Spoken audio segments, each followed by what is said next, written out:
Bonjour et bienvenue à ce nouveau webinaire du Réseau rural national qui cette fois-ci s'intéressera à la problématique des circuits courts.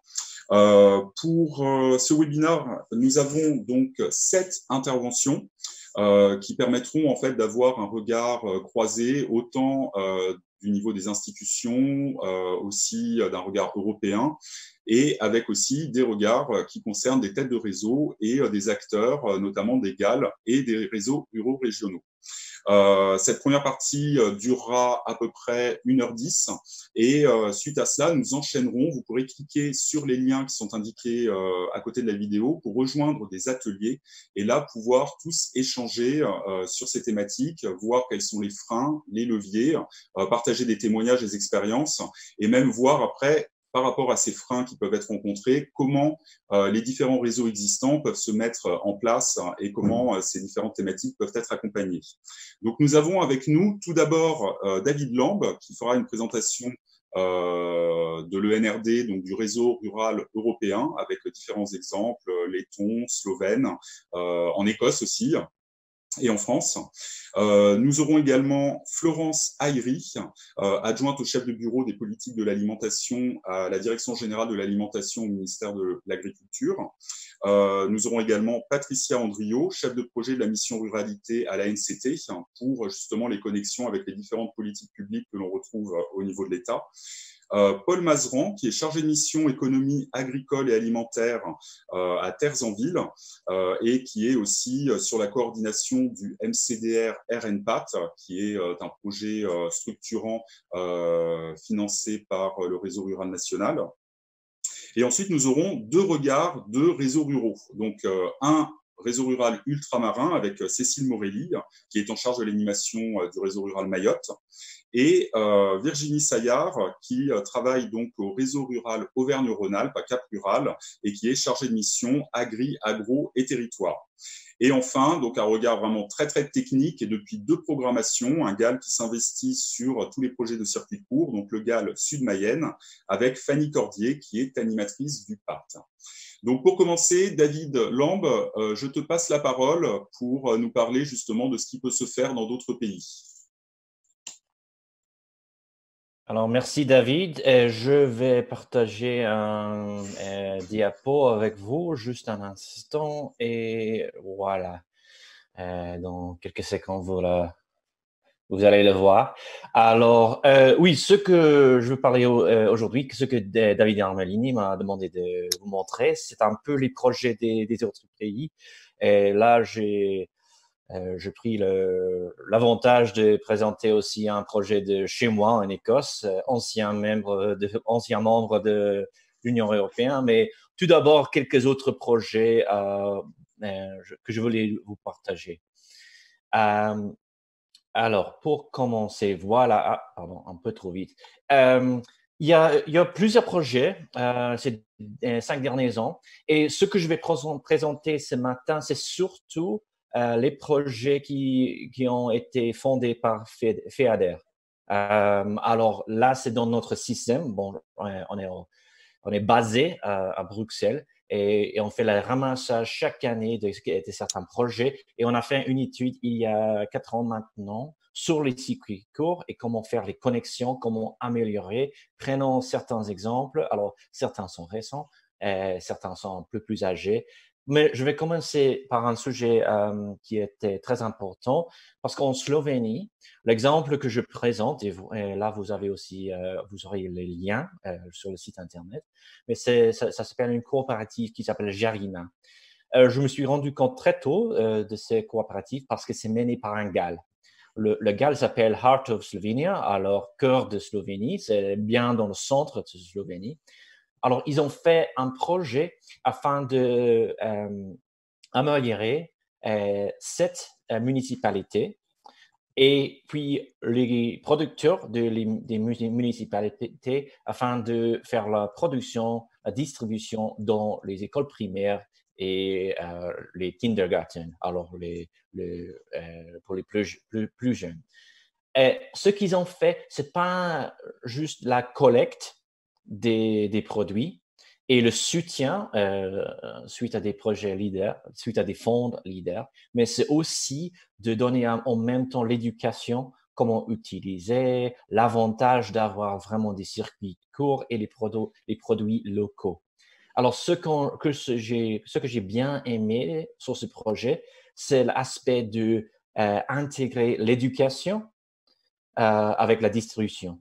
C'est très, très bien marché et ça a aussi fait une reproduction en Slovénie de ce modèle.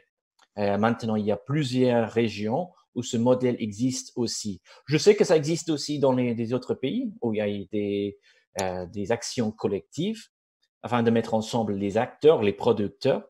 Ça s'est fait aussi en France, je sais, ça s'est fait en Écosse, chez moi, je suis écossais d'origine. Mais ce qui était très intéressant ici, c'est l'aspect d'intégrer l'éducation où les producteurs vont dans les écoles afin d'expliquer pourquoi il vaut mieux avoir des circuits courts et des connexions directes avec les producteurs, sans parler de la fraîcheur des produits. Il s'agit surtout des fruits et des légumes, bien sûr, mais maintenant ça augmente et la coopérative augmente ses activités. Et tout récemment, ils ont fait la distribution directe, bien sûr, quand il n'y a pas eu les chemins vers les écoles. Alors, un exemple de la Slovénie que je trouve très intéressant. Bien sûr, vous pouvez trouver plus de détails. Je vais changer de pays maintenant. On va vers l'est et vers le nord. Parce que c'est quelque chose une demande qui a été faite plusieurs fois. Je me concentre sur les images tout d'abord, mais vous avez aussi les liens là-dessus. Mais sur la Lettonie, parce que là, une possibilité a été créée d'avoir un abattoir mobile. Ce qui a été très demandé, surtout dans des pays vraiment ruraux, où peut-être l'abattoir, les facilités n'existent plus à cause de l'administration, les besoins de hygiène, etc. Ça a été très difficile et je sais que dans plusieurs pays, ils ont souhaité créer un abattoir. Alors là, c'est un exemple d'un projet qui existe. L'importance pour les circuits courts, bien sûr, c'est l'idée des circuits courts, savoir le moindre distance entre le producteur, entre le client, mais bien sûr, là-dedans et dans la chaîne, il faut avoir des facilités, la chaîne de production, il faut avoir la proximité de la capacité de transformer la viande, par exemple, là-dedans. Et là, c'est un très bon exemple d'un projet fait par les producteurs aussi. Là, c'était pas le gouvernement, c'était les producteurs eux-mêmes qui ont eu accès aux fonds européens et qui ont décidé de faire ça. Et c'est géré par les producteurs aussi. Et ça marche encore. Ça fait maintenant déjà 4 ans, 5 ans. Alors, c'est un très bon exemple parce que, bien sûr, on peut faire la production chez soi, dans la viande, dans les légumes, mais pour certains aspects de la production, il faut penser à qu'est-ce qu'on peut faire dans la collectivité pour la deuxième démarche de la production. Alors, voilà, deuxième exemple. Et oui, je peux prendre des questions aussi là-dedans. Oui, je viens de l'Écosse et c'est pas par intérêt, c'est pas juste, ce n'est pas que David Armelini m'a demandé de faire ceci parce que je travaille un peu avec les réseaux européens, parce que je menais un projet en Écosse il y a 5 ans. C'était pour le gouvernement écossais et c'était en fait de essayer de faire venir ensemble tous les acteurs qui marchaient dans les circuits courts. Et ça continue. À l'époque, la traduction c'est soutien local, mais l'appel c'est pour les clients de soutenir les produits locaux. Et ça a été lancé tout récemment et c'est la troisième étape dans un projet pour faire unir ensemble les acteurs locaux, les producteurs des circuits courts. La première étape, c'est de parler ensemble. En fait, on a appelé ça penser locaux. Deuxième étape, c'est de faire les connexions.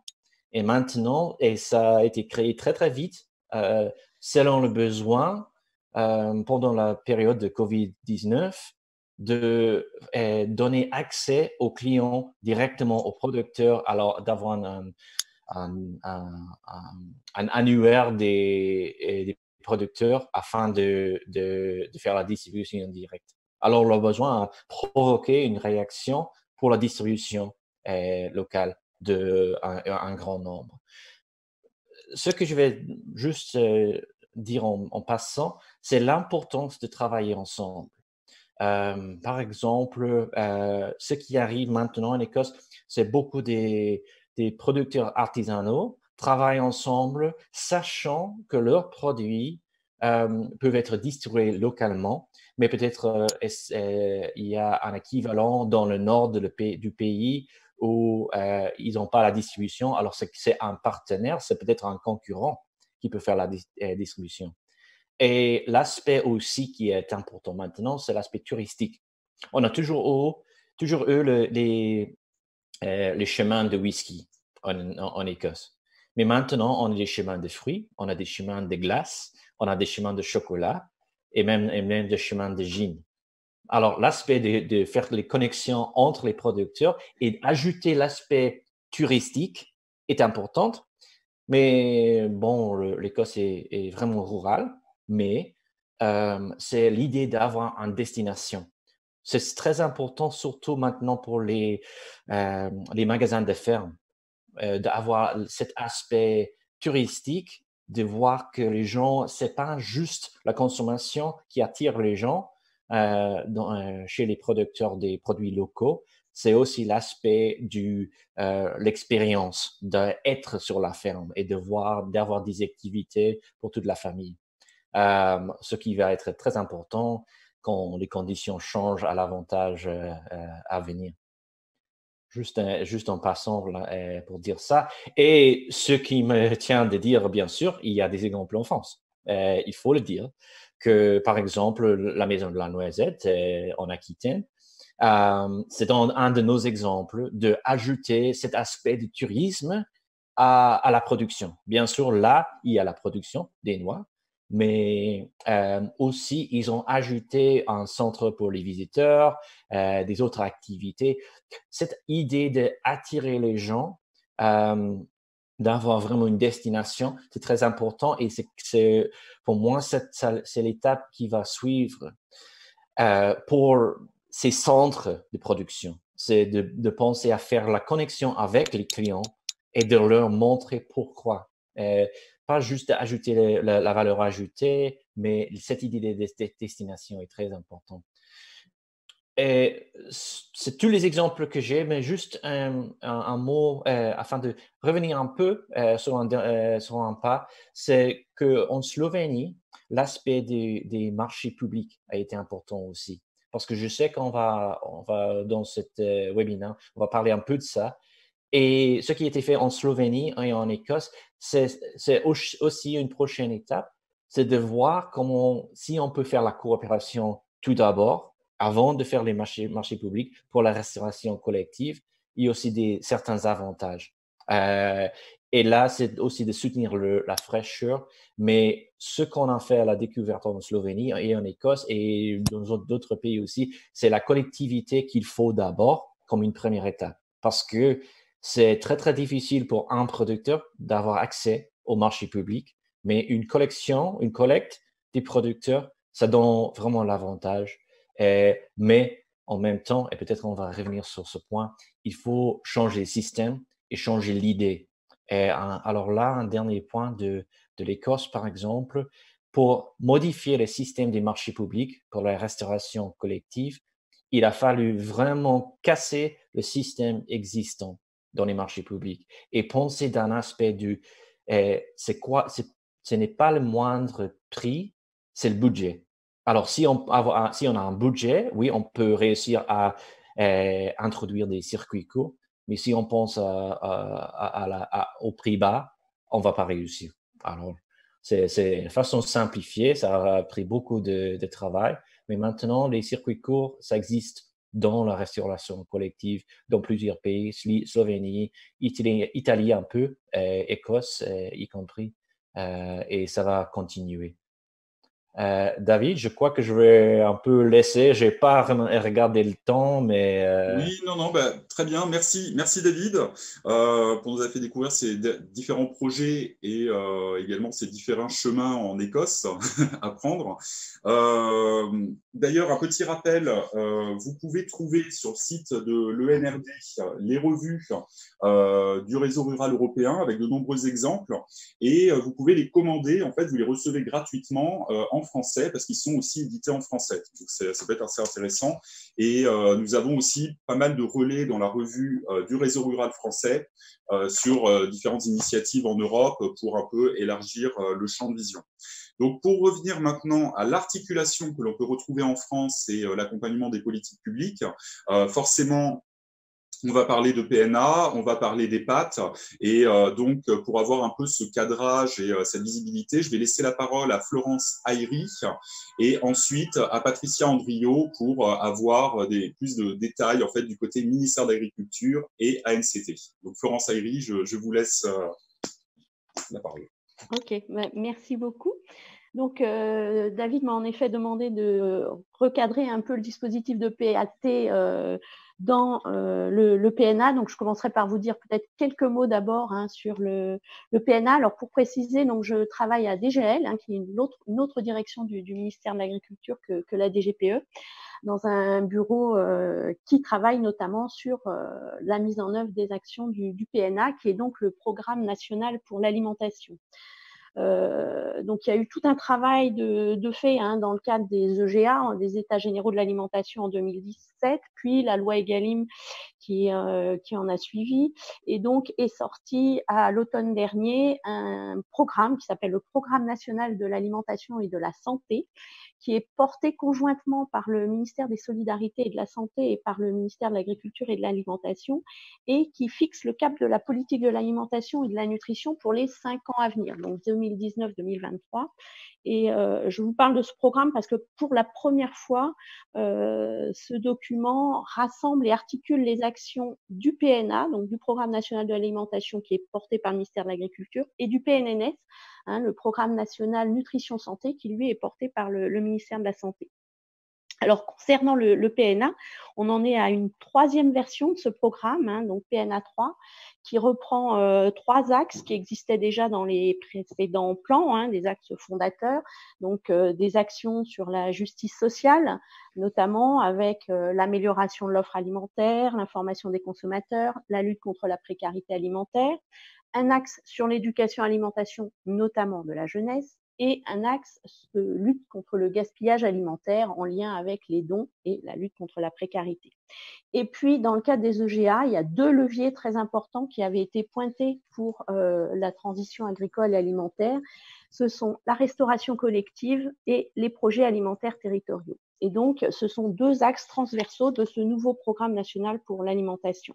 Donc, la restauration collective, parce qu'elle est impliquée dans de nombreux enjeux de l'alimentation, que ce soit au niveau santé, justice sociale, éducation, mais également ancrage territorial de l'alimentation et notamment des approvisionnements, puisque la loi Egalim a introduit l'objectif d'atteindre d'ici le 1er janvier 2022, donc c'est très proche, 50% d'approvisionnement en produits durables et de qualité dans la restauration collective. Et le 2e axe transversal, j'y arrive, ce sont les PAT, donc les projets alimentaires territoriaux, qui sont un dispositif donc, qui, somme toute, assez récent. Ça avait été introduit dans la loi d'avenir en 2014. Et donc, on reste sur un concept tel que ça avait été précisé dans cette loi qui donne un cadre assez souple et adaptable à ces dispositifs, puisque un projet alimentaire territorial, il peut être porté par des acteurs très variés à l'échelon du territoire. Alors, en pratique, ce sont souvent des collectivités territoriales, des communes, des communautés de communes, des EPCI, des PETR, mais à des échelons plus larges également. Ça peut être porté par des parcs naturels régionaux, par quelques départements qui ont un PAT. Donc, on voit quelque chose qui reste très varié, avec un champ d'action pareil, hein, qui est cadré de façon très souple dans la loi, hein, puisque l'idée, c'est bien de consolider des filières sur le territoire donné pour une transition agricole. Hein, ça cite notamment le développement de l'agriculture biologique, le développement des circuits courts, alors on devra ajouter même circuits courts et de proximité, hein, bien entendu. Et puis la loi Egalim a ajouté comme objectif au PAT la lutte contre le gaspillage alimentaire et la lutte contre la précarité alimentaire. Alors l'ambition de ce PNA, on avait pu entendre par le passé une ambition d'avoir 500 PAT au niveau national, qui a un peu été réorientée vers une ambition plutôt de couverture du territoire, hein, puisque les échelles des PAT pourront être très variables. L'idée n'est pas tant d'avoir un nombre conséquent de PAT que d'avoir une bonne couverture du territoire. Et l'objectif est donc d'avoir au moins un PAT par département d'ici 2023, sachant qu'à aujourd'hui, on en est à peu près à 50% de cet objectif. Donc, un PAT, c'est quoi? C'est bien basé sur une démarche bottom-up, hein, sur un territoire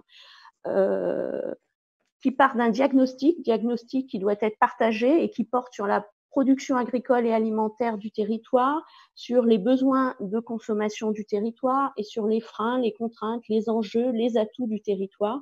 Et à partir de là, en concertation avec les acteurs concernés par l'alimentation, de mettre en place un plan d'action stratégique via des engagements volontaires des partenaires. Hein. Donc, c'est important de rappeler qu'on reste bien sur du volontariat et ça, c'est important de garder cette démarche très participative et très bottom-up.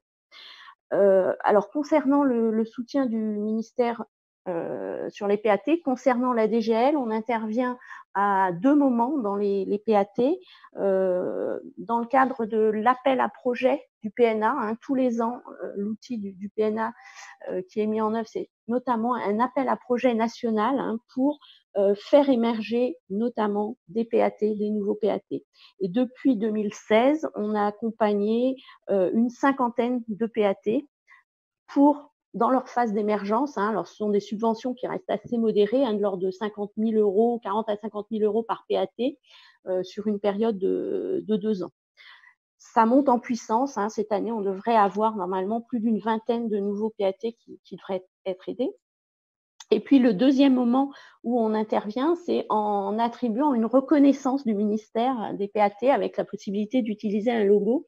Donc ça permet à des PAT qui sont beaucoup plus matures et avancés de pouvoir mettre en avant qu'ils sont bien dans l'esprit de la loi, hein, et qu'ils partagent bien les mêmes valeurs. Ça permet de faire du réseautage. Aujourd'hui, on a 29 PAT, hein, qui sont reconnus, une douzaine, hein, qui vont l'être très, très bientôt. Donc ça, c'est pour l'action de la DGL. Alors, c'est pas au niveau national, hein, bien sûr, on définit des orientations au niveau national, mais tout ça, c'est surtout au niveau des régions que ça se passe, hein, puisque dans chaque DRAF, au sein des services régionaux de l'alimentation, il y a un pôle offre alimentation, hein, qui décline notamment le PNA au niveau régional et qui est chargé d'accompagner le développement des PAT, le réseau des PAT en région, hein, souvent en partenariat avec d'autres acteurs à ce niveau-là. Et puis, il y a un troisième soutien des PAT du ministère, mais qui ne relève pas de la DGL, qui est plus géré par la DGPE.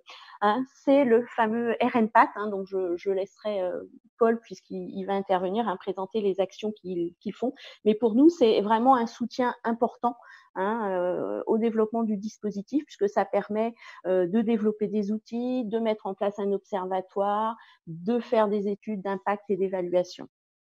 Alors, aujourd'hui, on dénombre, hein, notamment via le RNPAT, un peu moins de 200, mais de l'ordre pas loin de 200 démarches de territoire qui s'apparentent à des PAT, hein, donc c'est quand même quelque chose qui prend de l'ampleur.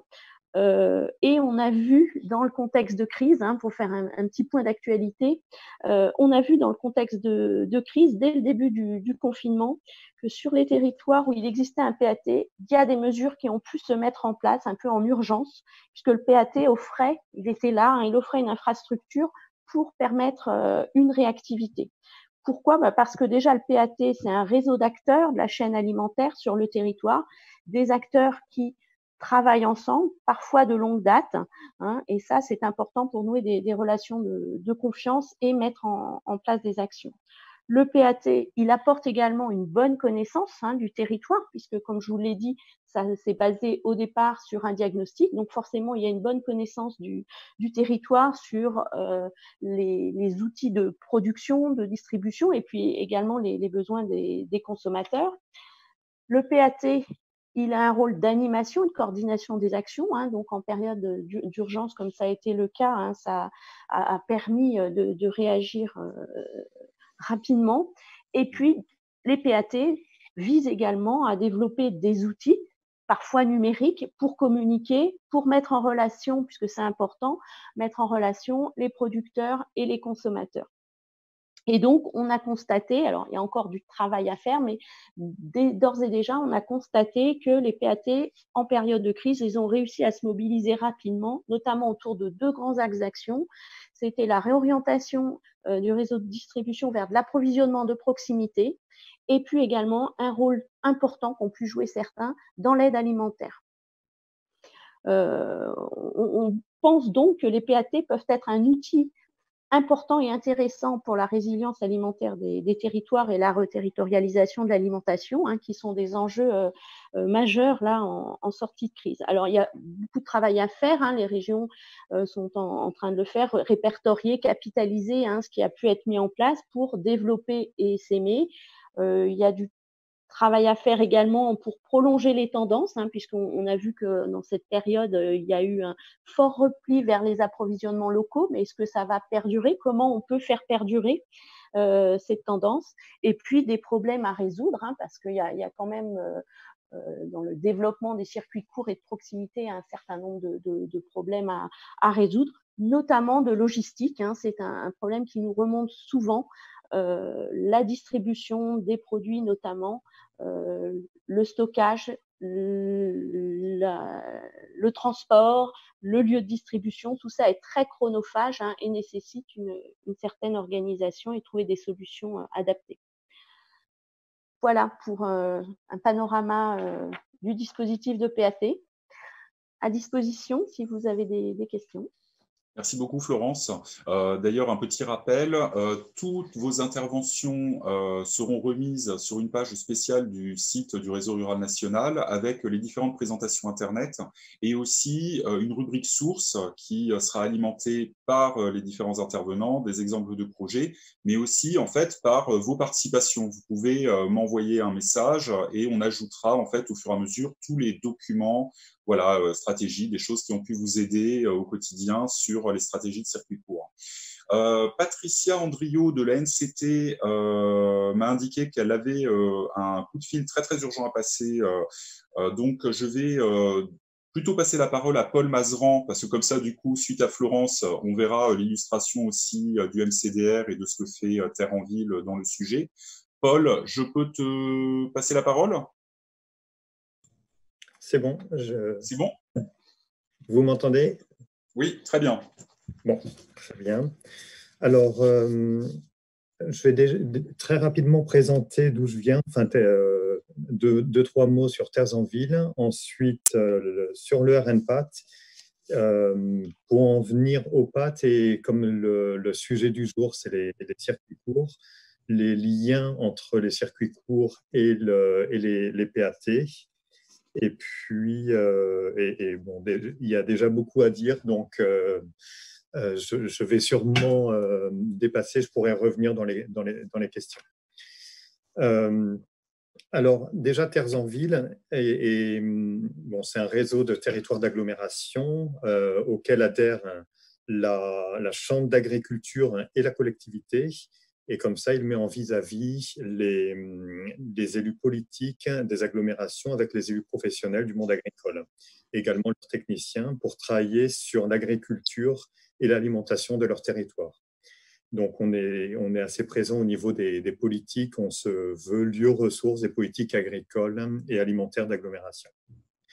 Et la thématique des circuits courts a été l'une des 3 grandes préoccupations de Terres en Ville à sa fondation en 2000 à Perpignan, avec notamment 6 membres fondateurs qui qui était parmi les principaux pionniers du territoire français sur la thématique.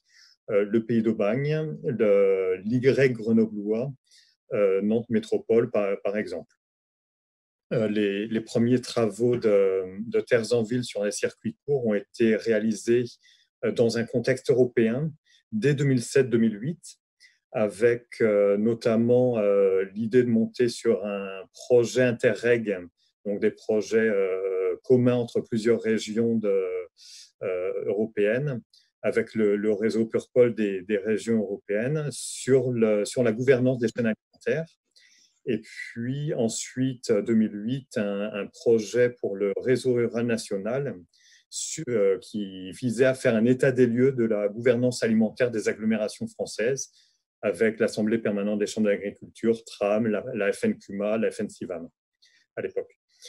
Et c'est en 2013 que l'on voit un passage marqué qui fait le lien entre agriculture, circuit court de proximité et alimentation, le projet territorial.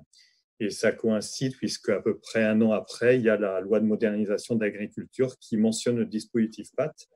Et en 2015, donc, Terres en Ville a répondu avec 9 autres partenaires, dont l'Assemblée permanente des chambres d'agriculture, qui est devenue copilote, à un appel à projet donc, du réseau rural national appelé Mobilisation collective pour le développement rural, donc pour mettre en réseau les territoires et acteurs des territoires autour de la co-construction des PAT, donc des projets alimentaires territoriaux.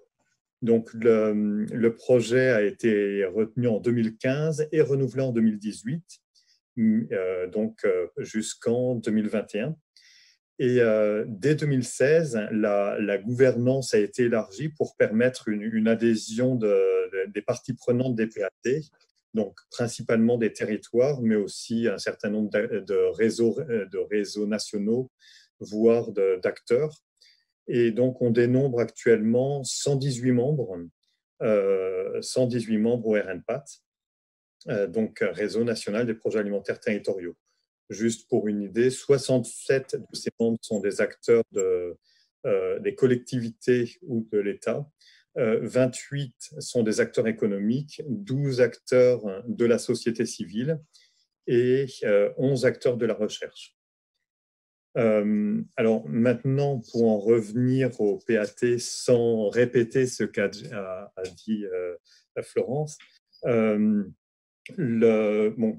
quand je parle des projets alimentaires territoriaux à des personnes qui ne sont pas du milieu, le premier mot qui vient, c'est donc tu travailles sur les circuits courts. Donc ça, déjà, ça met un bon lien avec le webinaire d'aujourd'hui. Et alors, au niveau du RNPAT, les premiers travaux qu'on a fait montraient deux types de PAT. Donc, les projets alimentaires territoriaux qu'on appelle agri-alimentaires et les projets alimentaires territoriaux qu'on appelle plus systémiques. Alors, la première famille des projets alimentaires territoriaux, c'est la plus nombreuse, c'est celle c'est celle qui va privilégier l'entrée économie agricole et alimentaire. Et là, va être beaucoup donc, sur des axes stratégiques, donc sur la culture de l'agronomie et du développement économique, avec des actions autour des circuits courts et de proximité, sur l'approvisionnement de la restauration collective en produits locaux, autour de l'installation agricole. Enfin bon, les principales actions vont être sur ces thématiques, avec, au niveau de la restauration collective, l'idée de tirer les ficelles pour aller vers de l'éducation à l'alimentation, vers de la sensibilisation. Et du coup, là, on va se rapprocher des projets alimentaires systémiques ou transversaux qui prennent en compte les autres dimensions d'alimentation. Alors, au niveau du RNPAT, on a présenté enfin, on classifie 6 dimensions à l'alimentation. Vous trouverez, c'est ce qu'on appelle la marguerite avec donc l'économie alimentaire, le culturel gastronomique, la nutrition santé, l'accessibilité sociale à l'alimentation, l'environnement et l'urbanisme aménagement. Du coup, les principales au niveau agri-alimentaire, je dirais, ce sont principalement l'économie alimentaire, comme je le disais tout à l'heure, avec parfois le culturel gastronomique, donc dans les circuits courts, on y reviendra, le terroir, les labels et tout ça. Et puis, et parfois l'environnement. Et puis, dans les systémiques, on a l'aspect social qui devient prédominant avec le lien avec les habitants notamment. Du coup, l'ancrage territorial de l'alimentation est perçu comme l'un des premiers leviers des projets alimentaires territoriaux. Et pour cette raison, ancrage territorial de l'alimentation, passer par des circuits courts, circuits de proximité, c'est l'un des outils, des axes majeurs, avec notamment l'un des liens qui est par le lien avec l'agriculture, on a l'un des principaux liens avec le territoire et avec le terroir. Donc, ça participe à la particularité, je dirais, de chaque PAT. Chaque PAT va avoir sa spécificité par son terroir et son territoire et c'est en définissant justement sa spécificité, donc souvent c'est le lien entre les agriculteurs et la population, donc comment l'alimentation, donc même la culture alimentaire du territoire va être la spécificité et va permettre d'avoir des projets alimentaires territoriaux très différents déjà du nord au sud, bien sûr, mais aussi de certains aspects plus ruraux, plus urbains, enfin voilà, des terroirs, et ça va participer beaucoup au récit et spécificité du PAT. Et alors, par contre, l'un des éléments importants, notamment en lien avec les circuits courts, c'est la concurrence entre les acteurs du territoire. Donc, souvent, quand ce sont des collectivités qui animent, mais même en général, il faudra faire attention au moment notamment du diagnostic, à bien voir les potentielles concurrences et surtout quand on aura des actions structurantes à faire, à ne pas structurer les uns et déstructurer les autres. Et ça, j'ai un passé dans la filière viande. J'ai travaillé à la Fédération des coopératives d'artisans bouchers. Et là, les circuits courts, les artisans bouchers se posaient toujours la question, oui, un abattoir de proximité, c'est très bien pour appuyer les éleveurs, mais s'ils se mettent en circuit court, ça va nous desservir. Et du coup, l'idée est vraiment une bonne concertation, l'un des objectifs du PAT, c'est de mettre autour de la table les différents acteurs et comme ça, donc, de les faire communiquer. Les deux peuvent travailler ensemble, enfin, les commerçants, les artisans commerçants avec les producteurs. Ensuite, un second aspect, c'est les cohérences au niveau territorial. Donc, dans le circuit court, on a enfin, même circuit court de proximité, les filières, on a l'un des principaux outils de définition du territoire. Alors, les produits locaux, donc on a souvent un bassin de consommation le PAT va se définir autour d'un bassin de consommation. Et puis, à partir de là, il peut y avoir des alliances avec des territoires plus de production ou bien enfin, ça peut être justement quand ce sont des territoires. On a eu une étude sur les coopérations urbain-rurales où on a vu justement que l'un des outils de cette coopération, c'était les relations économiques les liens filières, donc un territoire rural qui approvisionnait plus et en même temps pouvait réorienter vers la culture de ce territoire, comme le disait David tout à l'heure, autour du tourisme et tout ça. Donc des échanges comme ça assez intéressants. Et puis, l'exemple qui a été donné dans cette étude, c'est les liens entre Toulouse Métropole et le PETR des Portes de Gascogne dans le Gers, avec notamment l'outil structurant qui est le marché d'intérêt national. Et puis, juste quand même, c'était vraiment le point fort des circuits courts pour la structuration des PAT. Maintenant, quand même, mentionner l'un des gros enjeux que constituent les circuits courts par rapport au PAT, c'est le changement d'échelle. On a beaucoup de territoires qui ont déjà impliqué les agriculteurs donc, en circuit court dans leur PAT, impliquer les habitants qui sont intéressés par l'alimentation, une alimentation de qualité locale et tout ça. Mais on l'a vu même avec la crise du coronavirus, où il y a eu un fort développement des circuits courts. Malgré ce fort développement, c'est resté à 15-20% maximum de la consommation locale.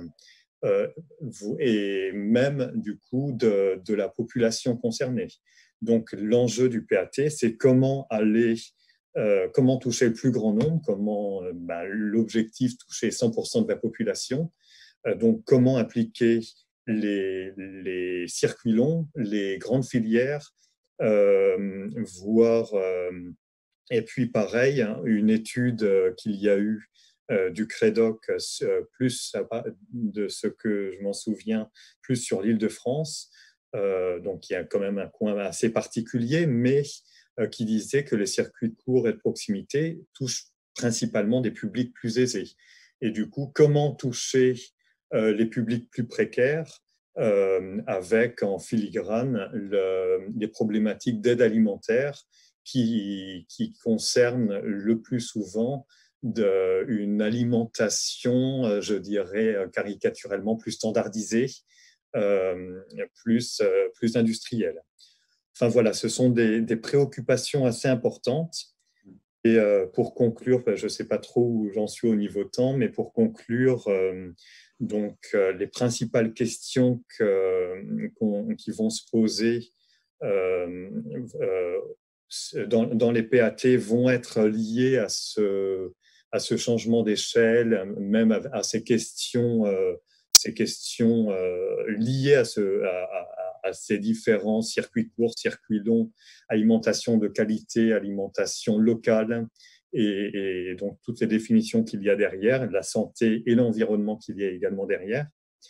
Et puis, et bien sûr, l'un des enjeux, comme on l'a vu avec l'évolution de Terres en Ville, qui est passé donc de circuits courts à gouvernance alimentaire et à alimentation, l'un des enjeux va être la gouvernance alimentaire des territoires et comment impliquer les agriculteurs dans la gouvernance alimentaire des territoires.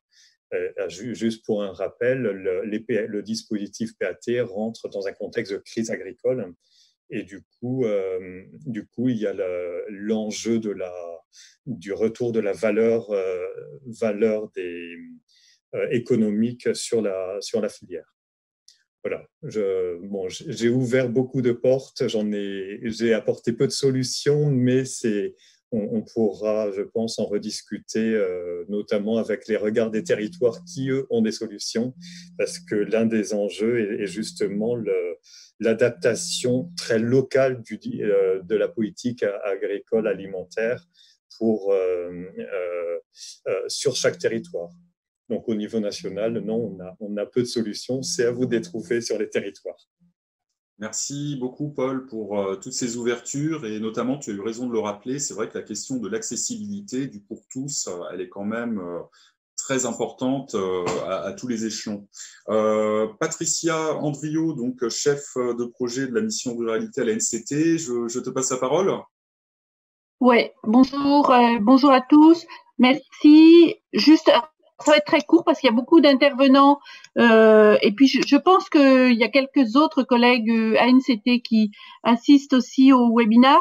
En fait, c'est juste pour, on trouvait intéressant avec David, en préparant ce webinaire et en complément de l'intervention de la collègue de la DGAL, de Florence Ayry, de rappeler tout l'intérêt de l'Agence nationale de la cohésion des territoires qui est toute jeune, qui date du 1er janvier et qui a pour ambition de territorialiser les politiques et d'apporter de l'ingénierie sur les territoires, de rappeler tout l'intérêt sur la dimension des circuits courts et les projets alimentaires territoriaux, mais de prendre en compte cette problématique, parce qu'on est bien conscient que c'est un vrai enjeu pour les territoires, et je trouve que la conclusion de Paul le montre explicitement, le lien entre toute l'énergie locale, toute l'inventivité, toute la créativité qui est faite locale, et le besoin à la fois d'accompagner ça sur certains autres territoires qui ont peut-être pas toute cette énergie, cette créativité pour éviter les inégalités territoriales. C'est un vrai enjeu et c'est pris comme tel par la NCT, mais aussi pour être en capacité de collecter toute l'expérience et de cristalliser cette expérience pour faire en sorte que ça fasse système. Parce qu'en fait, un des enjeux sur la question des circuits courts et des projets alimentaires territoriaux, c'est bien que ça fasse système et que ce soit pas juste quelques expérimentations, ça et là, qui montrent que oui, on peut faire autrement. C'est bien ça la question qui est devant nous. Donc voilà, et à la fois dans l'agenda rural, qui est une partie de mon activité, il y a un certain nombre de mesures qui ont été mises en place. Donc l'agenda rural, c'est pas une réinvention de nouvelles mesures, hein, mais c'est bien la mise en lisibilité d'un certain nombre d'enjeux. Et la question des circuits courts n'est pas du tout oubliée. La mise en plateforme, la création de plateformes pour rendre visible tout ce qui existe, là aussi donner des outils numériques aux collectivités. C'est des travaux sur lesquels l'ANCT, notamment son service numérique, travaille déjà et va travailler en lien avec le ministère de l'Agriculture, évidemment. Hein. Notre objectif, c'est pas du tout de faire des choses en plus, mais c'est bien de faire en complément pour faire monter en puissance. Au sein de l'Agence nationale de cohésion des territoires, il y a également un programme montagne pour lequel la question des circuits courts est un enjeu. Et on va se rencontrer prochainement avec la collègue qui travaille sur le sujet. Il y a des programmes qui sont mis en place, comme dont vous avez peut-être déjà entendu parler. Je pense au programme Tiers-lieu, mais je pense aussi demain au programme Petite Ville de demain. Ces programmes-là vont aussi s'intéresser aux questions de circuits courts et de projets alimentaires territoriaux. Voilà, donc je ne veux pas être plus long parce que les choses se mettent en place seulement en ce moment, mais je voulais rappeler le fait que c'est un intérêt, il y a bien un intérêt du point de vue de l'offre agricole, mais il y a un intérêt aussi parce que c'est considéré comme un des leviers de développement et d'inclusion des territoires ruraux. C'est aussi, je rajouterais, et je sais que ça fera l'objet peut-être plus affiné d'un prochain webinaire, un vecteur de cohésion territoriale et de lien entre territoires urbains et territoires ruraux. Et donc, parce que c'est aussi un des enjeux d'ailleurs des questions de politique de la ville que mène la NCT. Donc c'est aussi une dimension à laquelle on est très sensible et qui est importante. Parce que forcément, la question de l'alimentation, ça concerne tout le monde. Et c'est sûrement aujourd'hui une façon aussi de remettre de la cohésion entre les territoires. Je veux peut-être pas être plus long parce qu'on aura l'occasion à la fois de faire d'autres webinaires qui rentreront dans les programmes, qui parleront de ces choses-là, mais il nous semblait important qu'on explique quand même que pour nous, c'était un enjeu. Merci Patricia. Donc, pour les deux interventions qui vont suivre, nous allons avoir le témoignage de réseaux ruraux régionaux, puisque dans chaque région, vous avez des équipes d'animation qui ont leurs spécificités, qui ont aussi leurs propres sujets en fonction aussi des priorités régionales. Cécile Morelli du réseau rural Mayotte, est-ce que tu as l'image, le son pour intervenir? Cécile Morelli? Oui. Oui. Bonjour. Donc, je vais partager mon écran pour présenter un petit peu ce qui est, l'évolution en tout cas qu'on trouve en ce moment sur Mayotte. Voilà. Tout le monde voit bien? Oui, très bien. Donc, juste pour commencer, peut-être un petit rappel du contexte mahorais. Donc, on est devenu le 5e DOM après les Antilles, la Réunion et la Guyane en 2011. Et donc, on est juste une région européenne, on va dire, depuis 2014 seulement. Donc là, c'est vraiment notre première programmation européenne. Pour situer un peu la population, donc il y a environ 350 000 habitants sur un petit bout d'île de 374 km², ce qui fait une population à peu près de 900 habitants par kilomètre carré, pardon. Et la population, 50% à moins de 20 ans. C'est une agriculture essentiellement vivrière, avec 15 000 ménages agricoles, souvent des plus réactifs. Donc, on est quand même assez loin on a des problématiques assez différentes de la métropole et on est vraiment en pleine mutation pour répondre aux besoins d'alimentation de toute la population de notre territoire et puis pour essayer de structurer et développer nos filières agricoles qui ne sont pour le coup pas forcément tournées vers les circuits courts en priorité, mais vraiment plus vers une structuration des filières. En revanche, c'est sûr qu'on a un vrai besoin d'identifier notre production locale par rapport à toutes les importations qu'on a et vers lesquelles on est encore pas mal dépendant.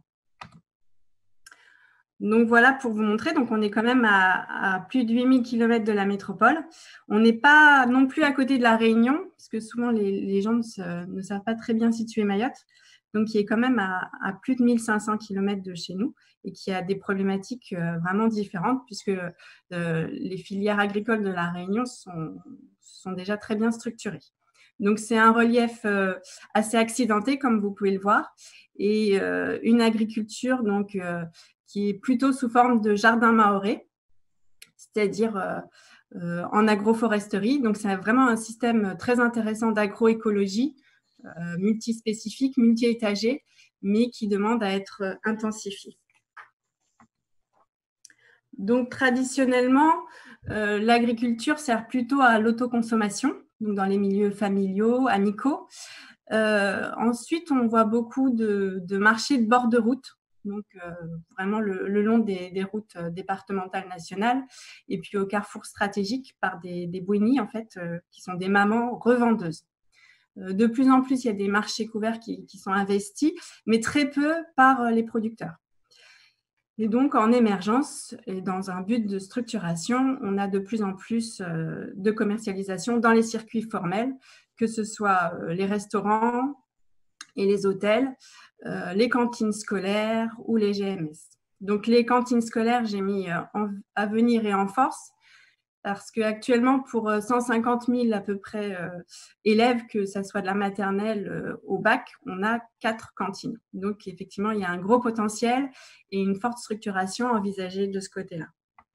Donc là, je vous ai mis l'illustration d'un marché de bord de route.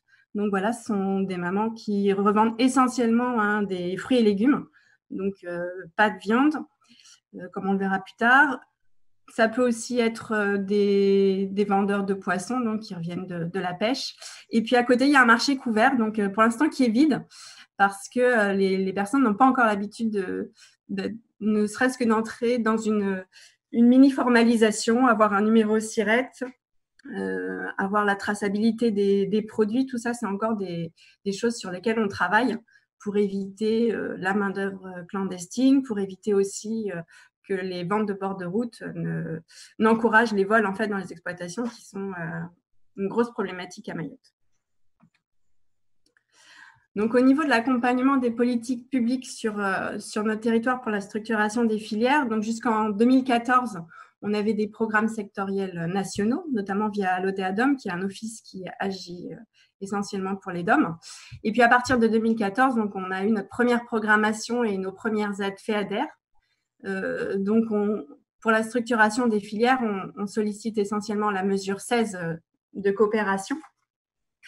Donc, aussi bien au niveau de la production, avec des méthodes plus intensives, toujours en respectant cette volonté de garder notre agroécologie qui est vraiment typique de Mayotte, enfin, typique pour le système mahorais, et puis des mesures aussi de structuration de filières où les producteurs apprennent à travailler ensemble avec des instituts de recherche, d'enseignement aussi, et des techniciens, On sollicite aussi les programmes leaders, donc notamment qui soutiennent des produits plus de vente, des projets plus de vente directe, notamment en aidant les groupements de producteurs à s'équiper en outils, que ce soit de transport ou de matériel de vente. Le département de Mayotte aussi appuie très localement donc les organisations paysannes, qu'elles soient villageoises ou territoriales, comme la Chambre d'agriculture, puisqu'en fait, il y a assez peu de moyens pour s'organiser, déposer des dossiers. Donc, elle appuie au fonctionnement et à l'animation. Les collectivités locales, de plus en plus aussi, appuient les organisations de producteurs dans l'animation, dans l'organisation de marché. Et puis, au niveau du réseau rural, donc, nous, on a vocation à communiquer et valoriser toutes les initiatives et puis à essayer de mettre le plus possible en lien les acteurs de façon à mutualiser les outils et les moyens. Donc, cela nous a amené quand même depuis quelques années à un renforcement des coopératives existantes, à des créations aussi nouvelles, et puis de plus en plus d'actions collectives. Donc, on a quatre grandes coopératives sur Mayotte. Donc, une coopérative fruits et légumes qui est la plus ancienne, qui est très bien structurée, qui a des circuits dans les GMS, mais qui a également tenu à garder ses points de vente directs. Une coopérative laitière donc, qui est toute nouvelle, des associations de producteurs de volailles de chair et une association plus filière de rente, c'est-à-dire les épices, la vanille, etc. Donc, on n'a pas de filière de ruminants en viande. Donc, tout à l'heure, l'exemple notamment de l'abattoir mobile expliqué par David était très intéressant parce que justement, c'est une de nos problématiques pour l'instant. C'est de l'abattage en bord de route ou au niveau du champ avec prise directe par le consommateur qui va manger sa viande dans la journée. Voilà. Donc, en fait, ces coopératives et ces associations sont montées pas forcément pour une problématique de valorisation des prix parce qu'elle est déjà assez intéressante sur Mayotte, mais surtout pour mutualiser les outils et puis l'énergie pour la commercialisation notamment. Voilà, donc là, vous avez des exemples de points de vente directs de fruits et légumes. Et puis les nouveaux produits donc, qui sont apparus, notamment le lait caillé, puisqu'on consomme essentiellement à Mayotte le lait caillé. Donc, il était déjà bien valorisé à la base, avec un prix moyen de 4 € par litre de lait. Donc, ça pourrait en faire rêver plus d'un. Mais là, c'était plus une problématique de lisser la demande en fait tout au long de l'année et des problématiques aussi d'hygiène. Donc, puisque quand il y avait trop de production, le lait était congelé. Donc, ce qui n'est pas forcément évident ensuite pour le vendre.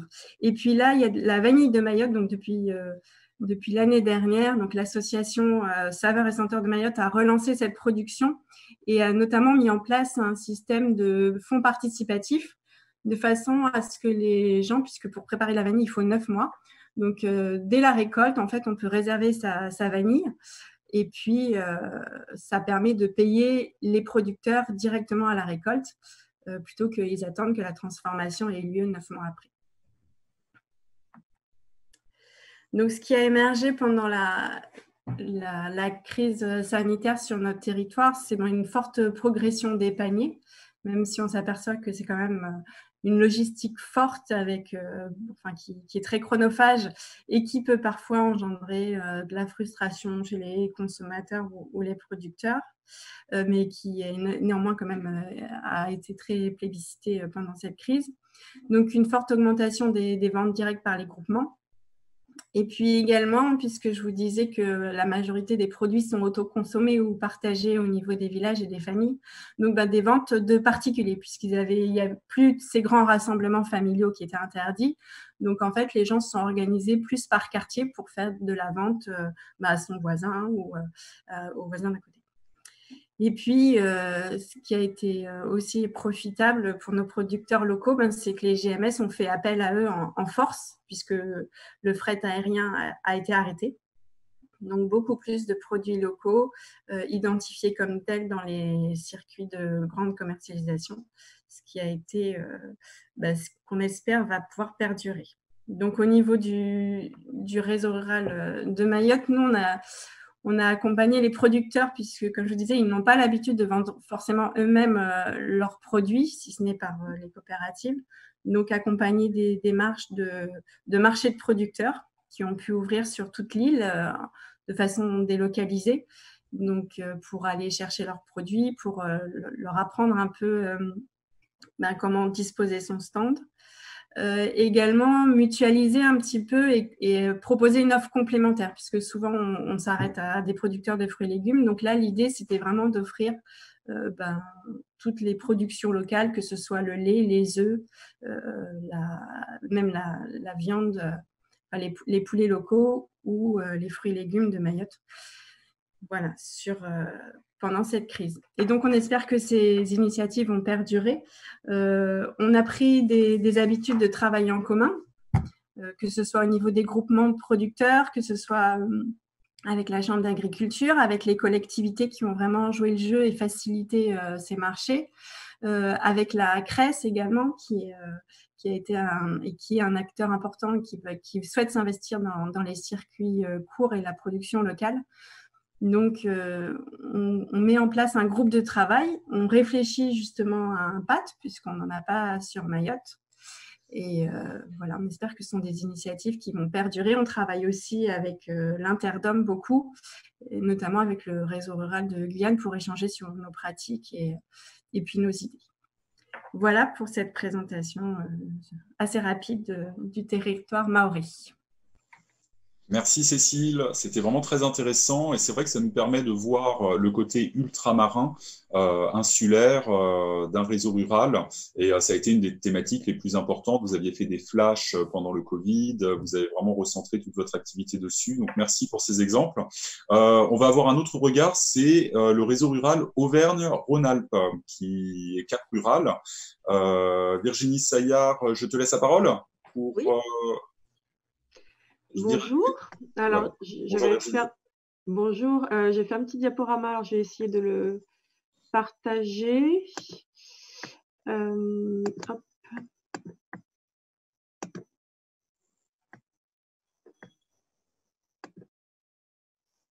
Voilà, je ne sais pas si vous voyez. C'est bon pour vous? Oui, c'est bon. Ouais. Alors, donc moi je suis Virginie Saillard, donc je suis chargée de mission agro et territoire donc à Cap Rural.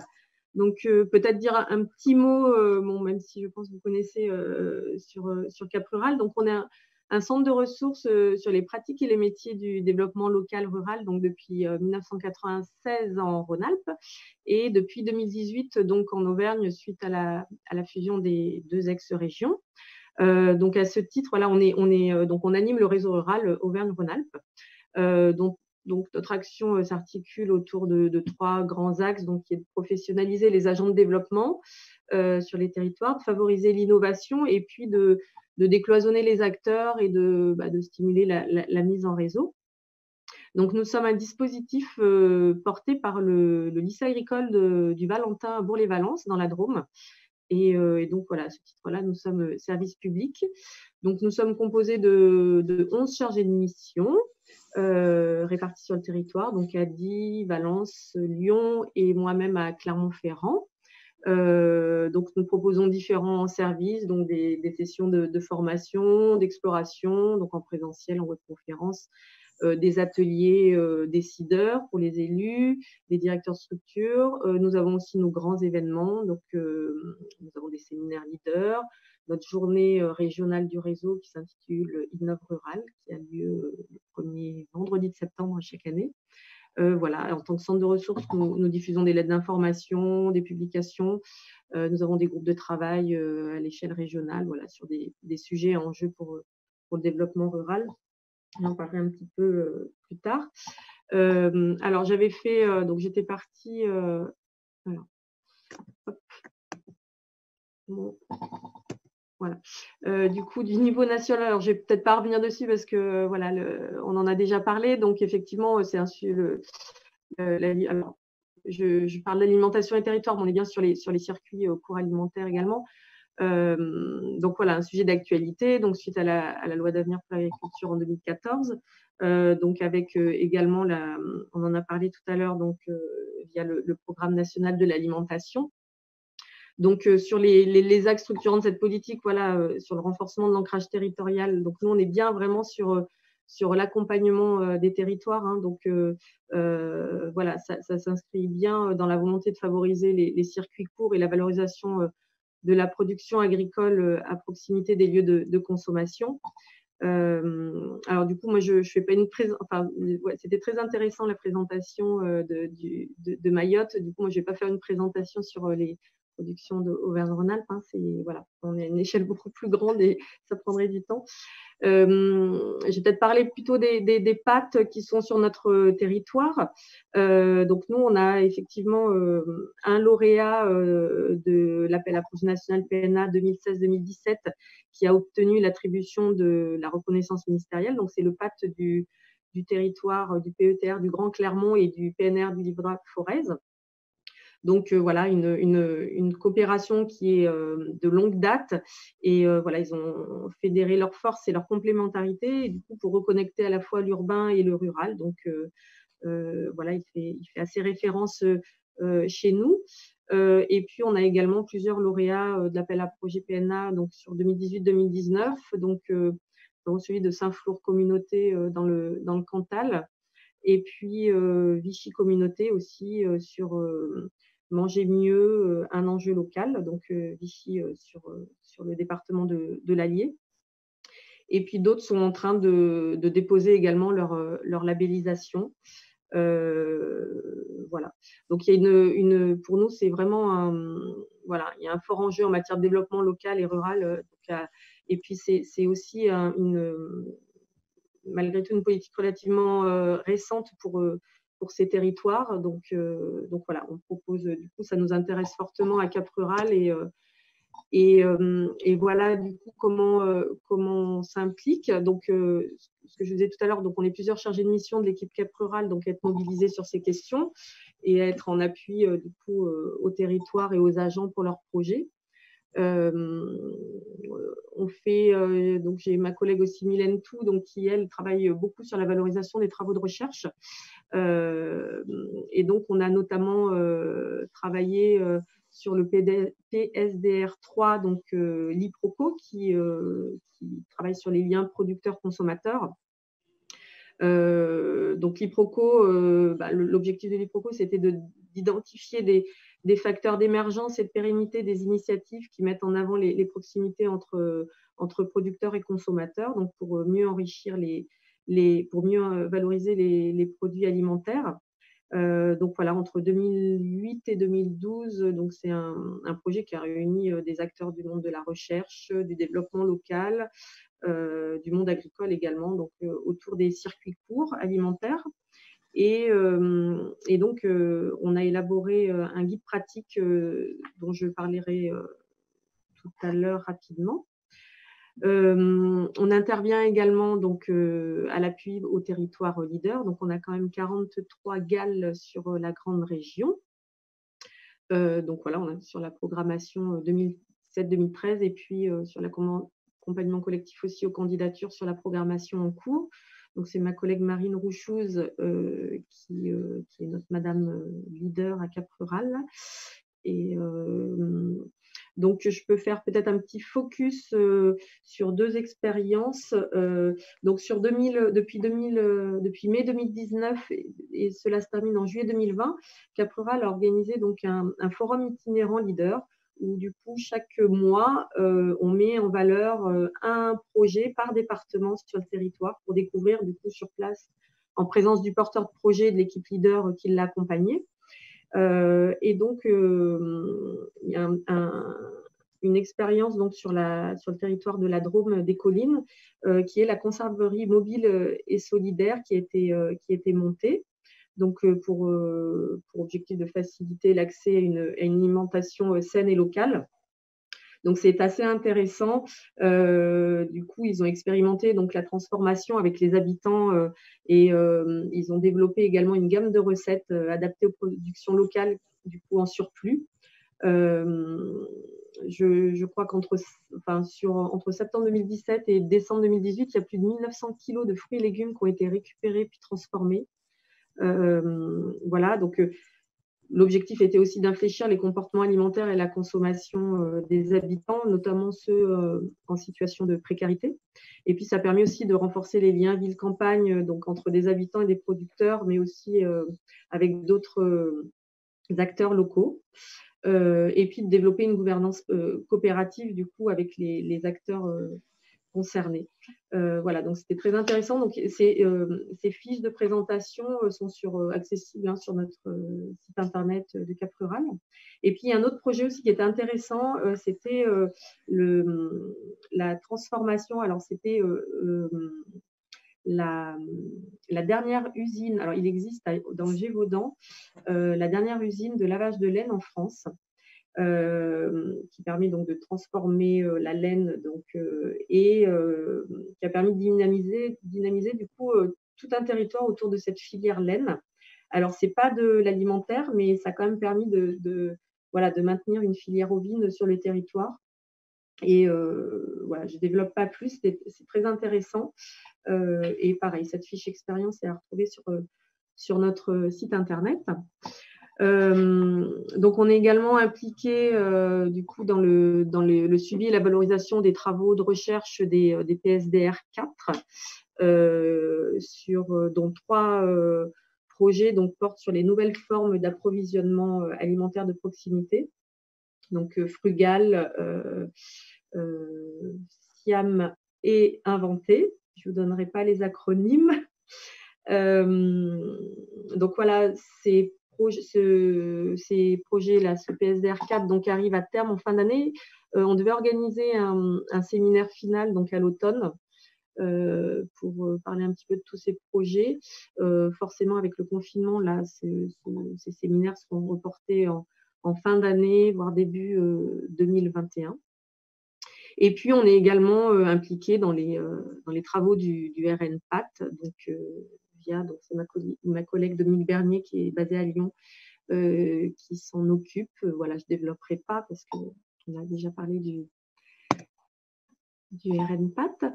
Donc voilà comment du coup on a des modalités de travail donc assez variées que l'on propose donc à nos adhérents, à nos territoires. Donc on a un groupe de travail, on avait un groupe de travail donc pour la mobilisation et la coopération entre acteurs et entre territoires donc en faveur des systèmes alimentaires territoriaux sur 2017-2018 et qui s'est transformé donc depuis cette année en un groupe d'échange de pratiques, donc pour mettre en réseau les agents en charge des démarches alimentaires territoriales sur notre territoire. Sur ce sujet, nous avons également organisé 2 grosses journées régionales. Alors une en décembre 2017 à Montbrison, qui était donc à l'époque organisée encore par le réseau rural Auvergne en lien avec Cap Rural. Et en février 2020, donc à Clermont-Ferrand, sur le lien alimentation et territoire et les dynamiques de relocalisation d'alimentation. Donc, c'est des journées qui ont rassemblé beaucoup de monde. On a posé un certain nombre de questions donc, avec des ateliers, donc, sur des ateliers avec comment les territoires donc, sont en capacité d'assurer l'alimentation de leur population dans les années à venir, comment concilier sécurité, qualité, accessibilité. On a parlé également de la relocalisation de l'économie qui est capable de mobiliser et de valoriser des ressources locales. Et puis sur les nouvelles formes d'organisation aussi à inventer pour répondre à ces enjeux de prise en compte de la transition écologique et énergétique. Voilà, pareil, on a un article sur ces journées sur notre site internet. Et puis voilà, on organise également de nombreuses sessions de formation, d'exploration. Dans le cadre de ma mission, moi, j'ai organisé une journée l'année dernière à Saint-Flour sur quelles relations construire ou reconstruire entre agriculture et intercommunalité, où on a exploré donc, des stratégies agricoles locales dans des projets de territoire. Et une seconde journée sur cette thématique sera organisée le 6 octobre prochain, en présentiel, on espère, C'est en cours d'organisation, donc voilà, toutes les informations seront également à retrouver sur notre site internet. Et puis, en tant que centre de ressources, nous produisons et diffusions de la ressource. Donc, nous avons 2 newsletters hebdomadaires, dont une accessible à tous, donc les veilleurs, et puis suivez le fil pour nos adhérents. Et puis, nous avons des espaces ressources, des boîtes à outils. Nous avons édité également des guides. Donc, voilà, je reviens sur l'IPROCO. Donc, nous avons édité un guide donc, à destination donc les circuits courts alimentaires, des outils pour mieux agir. Donc, un guide à destination des agents de développement local. Donc, en fonction de leurs besoins et pour se familiariser donc, sur le sujet ou acquérir des outils donc, pour accompagner des porteurs de projets. Il est composé de 3 parties. Donc, une partie sur les circuits courts entre définition et stratégie locale de développement. Une partie sur les facteurs clés de réussite, de succès, donc les facteurs humains, logistique et marketing. Et une 3e partie sur la maîtrise des outils de diagnostic et des techniques d'enquête auprès des consommateurs. Donc, vous pouvez retrouver également ce guide sur notre site internet.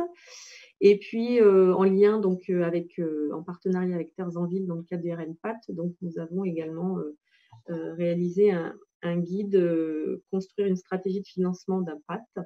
Donc, voilà, qui propose une méthode pour élaborer une stratégie de financement adaptée et qui détaille les différentes sources de financement des PAT, voilà, à travers des fiches pratiques. Voilà ce que je peux dire. Voilà, j'ai ouvert aux questions. C'était un panorama assez rapide de ce que propose Cap Rural sur le sujet. Et vous en proposez beaucoup. Merci beaucoup, Virginie. Oui, merci. Pour ceux qui sont intéressés pour aller plus loin dans les documentations proposées par Cap Rural, si vous allez sur le site du réseau national, vous avez une cartographie avec les différentes régions. Et très simplement, après, vous pouvez être dirigé sur le site, les ressources, après, de chaque réseau rural régional. Alors, nous arrivons à notre dernière intervention. Vous avez beaucoup parlé au fur et à mesure des interventions finalement des financements leaders. Donc, nous avons maintenant, pour terminer, le témoignage d'un GAL qui est très actif aussi depuis l'ancienne programmation sur les thématiques des circuits courts. Donc, je laisse la parole à Fanny Cordier, animatrice du PAT, donc du GAL Sud-Mayenne. Oui, merci. Est-ce qu'on m'entend bien? Oui, parfait. Parfait, je vais partager mon écran. Donc, merci pour toutes les présentations précédentes. C'était intéressant de changer d'échelle un peu à chaque présentation. On voyage même à Mayotte.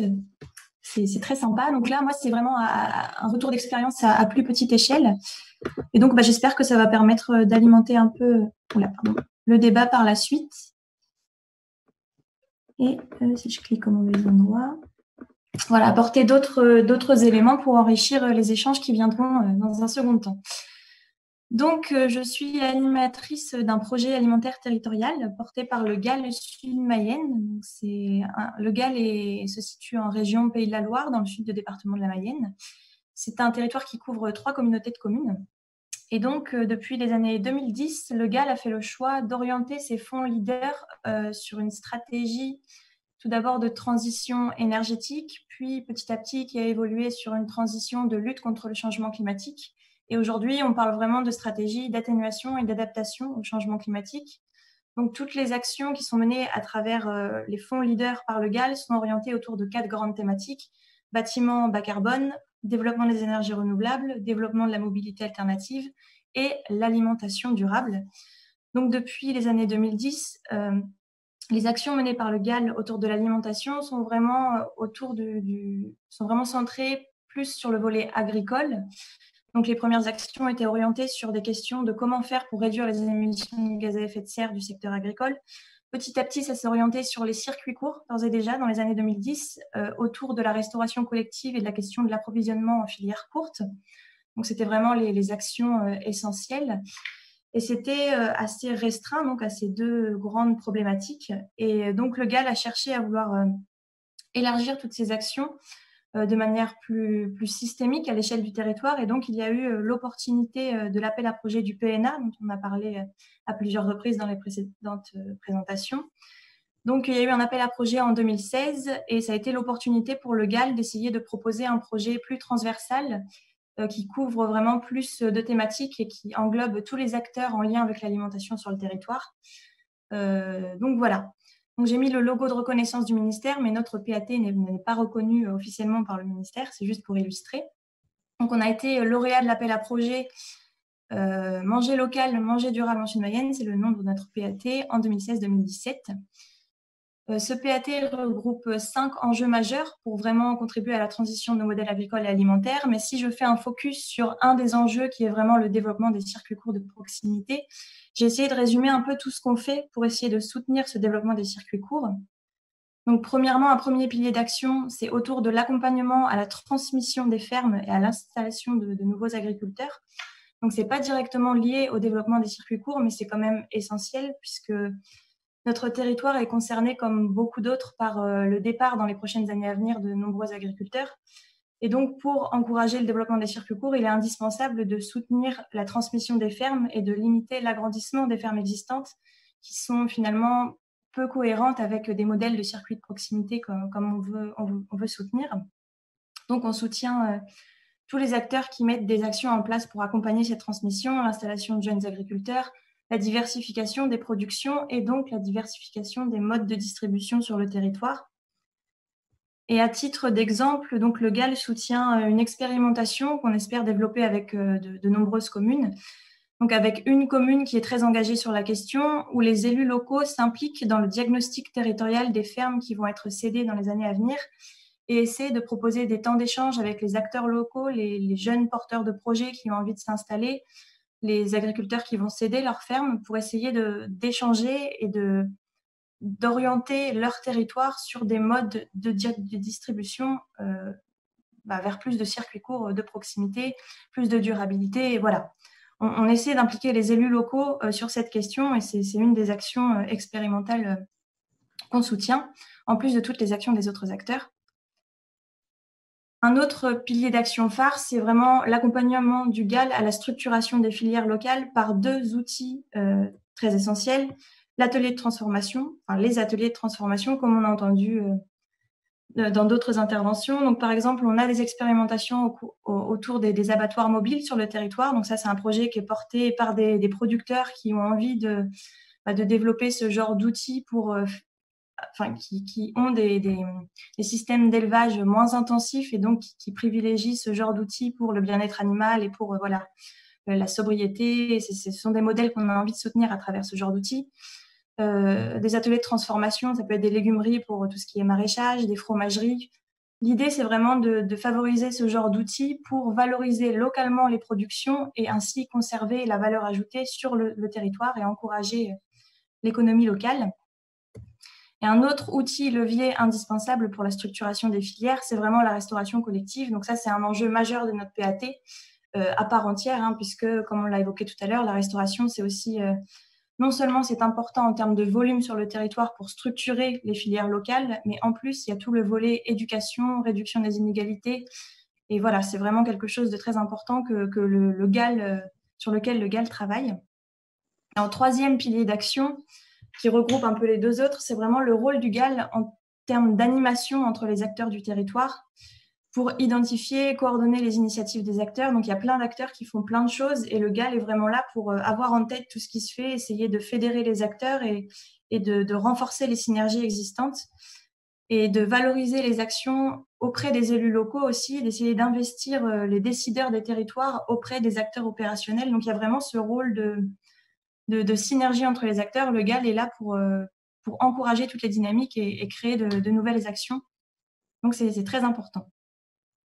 Donc, voilà pour résumer un peu les actions. Et j'ai vu tout à l'heure dans les questions, il y avait des demandes d'actions un peu concrètes dans ce contexte de Covid. Donc, juste pour avoir une illustration, il a été évoqué tout à l'heure que sur de nombreux territoires, il y a eu en effet un engouement un peu pour les circuits courts pendant cette période de confinement. Et donc, c'était le cas sur notre territoire.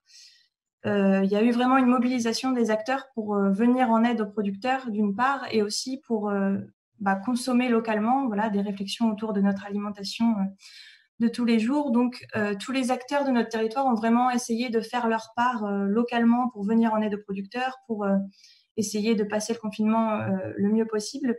Enfin, suite à l'arrêt des marchés de plein air, l'arrêt de l'approvisionnement de la restauration collective du jour au lendemain, ça a posé des questions et donc c'est pour ça que le soutien aux producteurs a été un besoin vraiment urgent au début du confinement.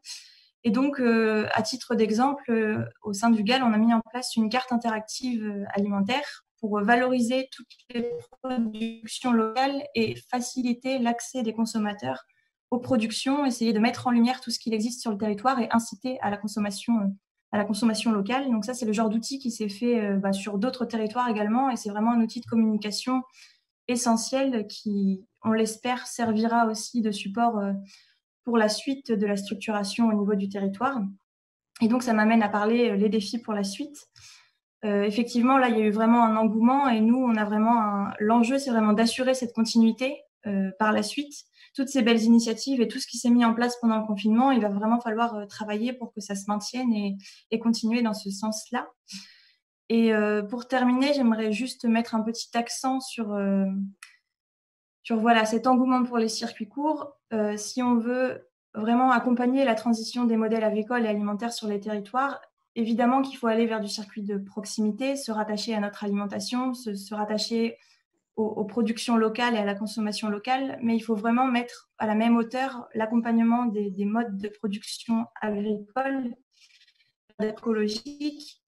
Et je pèse le mot, si on veut aller vers plus de résilience des territoires, et accompagner la transition, il faut absolument qu'on mette en avant le rôle de notre agriculture pour favoriser la préservation de nos écosystèmes, favoriser la préservation de nos sols. Et voilà, c'est un enjeu majeur à prendre en compte au même titre que les circuits courts. Alimentation locale, oui, mais durable également. Voilà, j'en ai fini.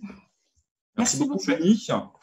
Nous arrivons au terme en fait de cette première session qui est plénière, donc qui regroupe plus d'interventions en soi. Et nous allons passer en fait à la partie atelier. Alors pour ce faire, vous avez des petits onglets qui apparaissent sur votre fenêtre pour les participants. Pour la répartition, comme nous sommes à peu près une centaine, je vous propose de faire par ordre alphabétique. Donc les personnes qui ont leur nom de famille de A à H vont dans le groupe 1, de I à M dans le groupe 2 et de N à Z dans le groupe 3.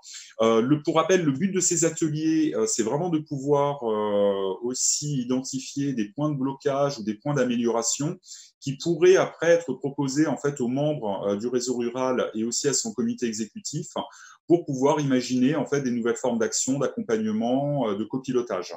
Pour le passage en atelier, ça demande une petite manipulation technique de 5 minutes. Donc, je vous propose une petite pause de 5 minutes. Vous serez en chambre d'attente pour les groupes et on recommence le temps de faire les transitions avec les modes. Donc, il n'y aura pas de retour en plénière suite aux ateliers. Donc, merci à tous les intervenants. Vous retrouverez toutes les infos sur le site avec une page spéciale sur le webinaire circuit court. Donc, à tout de suite dans 5 minutes dans les ateliers. Merci.